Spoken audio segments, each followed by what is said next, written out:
আর এর পরের দাবি আমাদের এলাকাটা টেকসই বাঁধ ছাড়া আমাদের কোনো উপায় নেই। ঈদের দিন সকাল গ্রামবাসীরা একযোগে নামাজ পড়ছেন। ঠিক সেই সময়ই 150 ফুট দৈর্ঘ্যের বেড়িবাঁধ নদীগর্ভে বিলীন হয়ে যায়। সাতক্ষীরার আশাশুনি উপজেলার খালপেটুয়া নদীর বেড়িবাঁধ ভেঙে 8 থেকে 10টি গ্রাম প্লাবিত হয়েছে। স্থানীয়দের অভিযোগ, মৎস্য ঘেরে লবণ পানি প্রবাহের জন্য পাইপলাইন স্থাপন করায় বেড়িবাঁধের নিচের মাটি দুর্বল হয়ে পড়েছিল, ফলে বাঁধ ভেঙে ভয়াবহ বিপর্যয় দেখা যায়।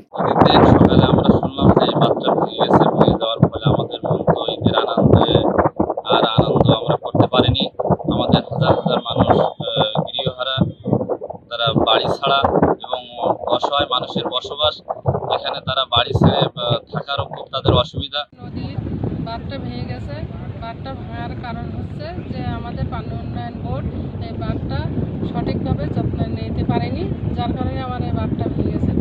এতে আনুলিয়া ইউনিয়নের বিছট, বল্লভপুর, আনুলিয়া, নয়াখালী, চেচুয়া, কাকবসিয়া, পরবিছুট ও বাসুদেবপুর গ্রাম প্লাবিত হয়েছে। টানা দ্বিতীয় দিনেও বিকল্প কোনো বাঁধ নির্মাণ সম্ভব না হওয়ায় প্রায় 15,000 মানুষ পানিবন্দী হয়ে পড়েছেন। আমাদের এলাকা ক্ষতি হয়েছে, হাজার হাজার সমস্যা আছে। ঘর বাড়ি, গরু, ছাগল, হাঁস মুরগি সব নিয়ে আশ্রয় কেন্দ্রে চলে গেছে।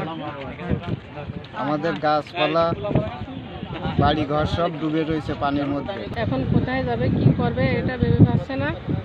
যাদের গরু ছাগল আছে তাদের গরু ছাগলগুলো কোনোটা উঠাতে পারিছে, কোনোটা উঠাতে পারেনি, এগুলো সব পানিতে ভেসে গেছে। মাত্র একদিনের ব্যবধানে পরিস্থিতি যে পরিমাণ খারাপ হয়েছে, তাতে সামনে আরো কঠিন সময় আসতে পারে এমনই আশঙ্কা করছেন স্থানীয় জনপ্রতিনিধিরা। ভাঙনকুলে দাঁড়িয়ে আপনাদের মুখোমুখি হচ্ছে। আমরা খুবই বিপদের ভিতরে আছি। আনুলিয়ার 9টি গ্রামের মানুষ কালকে 8টা থেকে বিছট প্রাথমিক বিদ্যালয়ের পশ্চিম পাশ দিয়ে 150 ফুট জায়গা হঠাৎ করে নদীর গর্ভে যাওয়ায় আমরা হাজার হাজার মানুষ ঈদ করতে পারি নাই। দ্রুততম সময়ের ভিতরে বাঁশ, ঝুড়ি, কোদাল, বস্তা নিয়ে আমরা শুরু করেছিলাম। 12টা পর্যন্ত কাজ করে এরকম একটা কোনো রকমে পানির লেয়ারটা বন্ধ করেছিলাম। কিন্তু অন্য দিনের তুলনায় পানির উচ্চতা আরও 5 ফিট বৃদ্ধি হয়। আমরা 12টার ভিতরে কয়েক হাজার মানুষকে পানির তলায় আমাদের ভাসিয়ে নিয়ে গেল। বহু মানুষ এখন তারা ভীতি ছাড়া হবে। অনেক ঘের ফেরি প্লাবিত হয়ে গেল।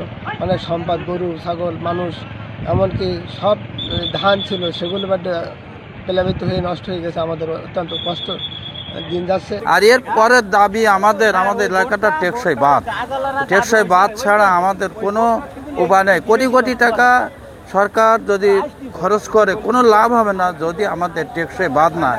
এমন ঘটনায় তৎক্ষণাৎ পানি উন্নয়ন বোর্ডকে নির্দেশনা দিলেও ঈদের কারণে শ্রমিক সংকট ও বালু বোর্ড আনতে দেরি হয় কাজ শুরু করতে বিলম্ব হচ্ছে বলে জানান জেলা প্রশাসক। নদীর যে গভীরতা, সাইড থেকে যে মাটি সরে যাওয়ার কারণে ভাঙনের সৃষ্টি হয়েছে। আসলে পরিস্থিতিটা খুবই আপনার ভয়াবহ আমার কাছে মনে হচ্ছে। যেহেতু গতকাল ঈদ ছিল, ঈদের সময় লেবার পাওয়া সবকিছু একটু কঠিন হয়ে গেছিল। ভাঙন প্রতিরোধে অবিলম্বে জরুরি উদ্যোগ নেওয়া না হলে সাতক্ষীরার এই অঞ্চলে দীর্ঘমেয়াদী ক্ষতি হওয়ার আশঙ্কা করছে স্থানীয়রা। Desk report, voice of tiger.